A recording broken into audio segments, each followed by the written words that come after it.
We've heard the fable of the self-made billionaire 1,000 times. Some unrecognized genius toiling away in a suburban garage stumbles upon the next big thing, thereby single-handedly revolutionizing their industry and becoming insanely rich in the process, all while comfortably ignoring the fact that they'd received $300,000 in seed funding from their already rich, politically connected parents to do so. In The Warehouse Workers and Robots at Amazon, Alessandro Del Fonte, associate professor at the University of Toronto and author of Biohackers: The Politics of Open Science, deftly examines the dichotomy between Amazon's public personas and its union-busting, worker-surveilling behavior in fulfillment centers around the world, and how it leverages cutting-edge technologies to keep its employees' collective noses to the grindstone, pissing in water bottles. In the excerpt below, Del Fonte examines the way in which our current batch of digital robber barons lean on the classic redemption myth to launder their images into that of wonder kids deserving of unabashed praise. Pluto Press. This is an excerpt from The Warehouse Workers and Robots at Amazon by Alessandro Del Fonte, available now from Pluto Press. Besides the jobs, trucks and concrete, what Amazon brought to Piacenza and to the dozens of other suburban areas which host its warehouses is a myth, a promise of modernization, economic development, and even individual emancipation that stems from the disruptive nature of a company heavily based on the application of new technology to both consumption and work. It is a promise that assumes that the society in question is willing to entrust such ambitions to the gigantic multinational corporations that design, implement, and possess technology. This myth of digital capitalism is based on a number of elements, including magical origins, heroes, and stories of redemption. Some are by now familiar to everyone. A couple of teenagers tinkering away in a garage can revolutionize or create from scratch an entire industry, generating billions in the process. The garage is an important component of this myth. Here we are not talking about the garages where MXP5 workers park their cars after a 10-hour shift in the warehouse, nor about the garages where Amazon Flex couriers store piles of boxes to be delivered. The Innovation Garage is the site where individuals unbounded by old habits and funded by venture capital turn simple ideas into marketable digital commodities. Nowhere does this myth run deeper than in California. William Hewlett and David Packard's Palo Alto Backyard Shack is listed on the U.S. National Register of Historic Places as the birthplace of Silicon Valley, while the garage of Steve Jobs' parents' house, where he and Steve Wozniak built the first batch of Apple computers, has been recently designated as a historical site by the city of Los Altos.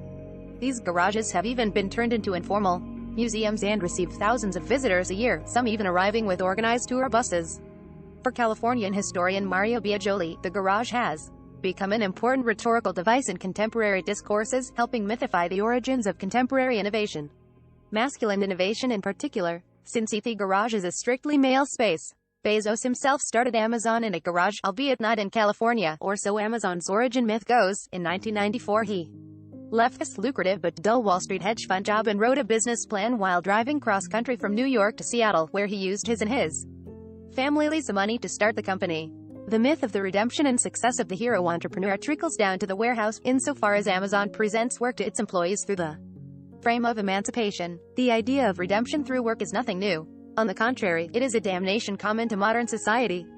In the early 1960s, militant sociologist Romano Alquati pointed out that the culture of mid-20th century Italian factories included the construction of a myth or cult of emancipation. In this instance, it was directed at the masses of migrant workers who, following World War II, moved from the rural south to the north of the country to find manufacturing work with the flagship companies of the Italian post-war economic boom, such as Fiat or Olivetti. Redemption from the backwardness of rural life was ensured not only by steady paychecks and the prospect of a pension at the end of the line, but also by participation in technologically advanced production processes, the assembly line of industrial capitalism. Amazon simply repeats and updates such promises. In Italy, for example, Amazon positions itself as an employee-focused company that brings stable employment back to a precarized labor market, a boon to a labor market hit by financial crises, lackluster growth, and lack of opportunities for retraining and upskilling. So Amazon continues a historical trajectory of Italian capitalism, but imports onto local context novel characteristics borrowed from the American digital corporation model. Indeed, digital capitalism updates industrial capitalism's promise of economic and social emancipation with some novel elements of its own. Rather than simply swapping out the assembly line with the robot or the algorithm, the culture of digital capitalism mixes libertarian ideology with entrepreneurial elements. At the core of this myth lies a form of individualism. The combination of new information technologies with free market dynamics enables emancipatory potential for the entrepreneur. Furthermore, digital capitalist companies state that they exist to change the world, to make people happy, to create value for everyone and not just for investors, technological optimism at its apex. After all, how could you deliver a bad outcome when your first principle is don't be evil, as Google's old slogan famously put it? Amazon extends this old myth to all its workers. Indeed, in corporate documents, the company goes so far as to state that everyone is an owner at Amazon. While this is quite literal in the case of engineers and executives who receive shares of the company, it can only be understood at the level of mythology for warehouse workers, a figurative or spiritual commitment to the company's destiny. Managerial techniques used in the warehouse contribute to building this myth, as associates are asked to have fun at work and help Amazon make history, as one of its corporate slogans goes. The myth brings with it the idea that there is no alternative to digital capitalism, only co-option, or failure for those who can't keep up or won't adapt or submit. Myths are not just old stories or false beliefs.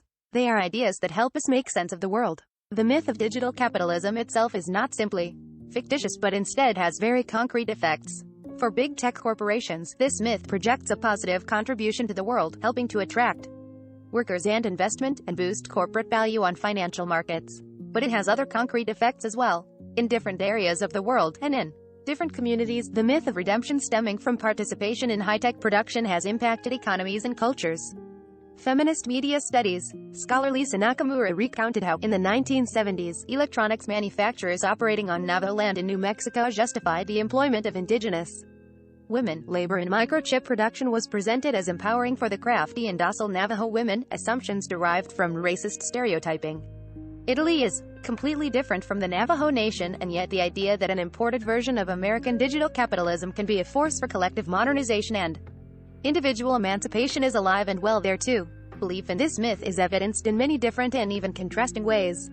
Some bring resources, like the $1.5 billion state-owned venture capital fund launched in 2020 by the Italian government to support startup companies in the hope they will foster economic growth. Others sell resources off, like when mayors of small towns with high unemployment compete to attract the next Amazon FC, offering the company both farmland newly opened up for development and a local workforce ready to staff the warehouse. Over the years, the mayors of Castel San Giovanni have described the presence of MXP5 as a force of development and a source of pride for the town. This is not unique to Italy. American mayors are routinely quoted praising the arrival of a new Amazon facility as a wonderful or monumental thing for their town. Amazon's corporate slogans also hedge up its myth. Central is the valorization of disruption, the idea of a hero entrepreneur defeating the gods of the past. Some of the slogans, the so-called leadership principles, are repeated time and again and painted everywhere in the warehouse. While about Amazon.com, the company's corporate website, describes them as more than inspirational wall hangings, that is exactly what they sound like. Customer obsession is perhaps the most famous one, a slogan that captures the strategic goal of focusing on customers' needs. The rest, profits, power, will follow. It also signals that workers are by design an afterthought. Other slogans are even more predictable, like leaders are right a lot or think big. Amazon's myth trickles down to fulfillment centers like MXP5 in many ways. Amazon routinely conducts marketing operations aimed at finding new workers, not new customers. Billboards sporting smiling warehouse workers, recruitment events, and glowing articles commissioned by staffing agencies in the local newspaper are common sights in Piacenza, as in the areas surrounding other FCs. Social media multiplies the message. Amazon encourages employees to join its army of ambassadors, workers who plaster social media with positive stories about their job or videos in which they happily dance inside the warehouse. Like the FC's walls, all these practices are soaked with the leadership principles. At a recruitment event near Toronto, slogans, such as fulfilling the customer promise, were projected as part of a slideshow filled with smiling arrow logos, accompanying a presentation of more mundane details like job descriptions or benefits. Every Amazonian who wants to be a leader, we were told, should focus on customer obsession and never settle, and let's not forget that Amazonians are right a lot. The event wrapped up with free pizza. All products recommended by Engadget are selected by our editorial team, independent of our parent company. Some of our stories include affiliate links. If you buy something through one of these links, we may earn an affiliate commission.